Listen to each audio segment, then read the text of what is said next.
మహబూబాబాద్ జిల్లా చిన్నగూడూరు మండలం బయ్యారం జిల్లాలోని శివార్లో ఉన్న పెద్ద చెరువు కట్ట ఇటీవల కురిసిన భారీ వర్షాలకు తెగి రాకపోకలకు తీవ్ర అంతరాయం ఏర్పడింది. దీంతో విద్యార్థులు రైతులు తీవ్ర ఇబ్బందులు పడుతున్నారు.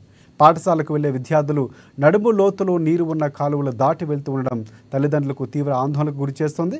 కట్ట తగ్గి 2 నెలలు కావస్తూ ఉన్నా కనీసం తాత్కాలిక మరమ్మతులు కూడా చేపించక రైతులు పొలాలకు వెళ్లే మార్గం లేక అవస్థలు పడుతున్నామన్నారు.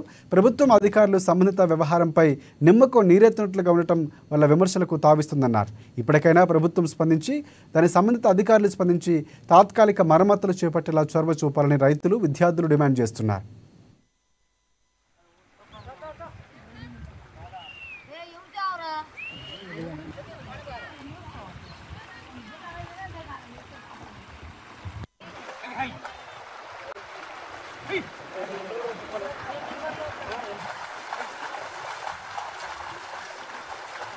బడి పిల్లలకు ఇక్కడ మా పొరుగురు పిల్లలకు మా మంగూరుగూడెం మన్యగూడెం చుట్టుపక్కల ఊర్లకు బడికి రావాలంటే ఘోరంగా ఉన్నది. మా హింసగా ఉన్నది. పిల్లగాళ్ళు ఈ గోతులలో బడి చచ్చే ఉపాయంగా ఉన్నది. మా హింసగా ఉన్నది. ఎవరు పట్టించుకోవట్లేరు. ఇక్కడ మాకు ఖచ్చితంగా మాకు ఈ దారిని గురించి ఆలోచించాలి. దారిని మాకు ఎమ్మటే మాకు తక్షణం వల్ల మాకు దారి ఆలోచన కావాలి. మాకు దారి చేయాలి అని మేము కోరుకుంటున్నాం.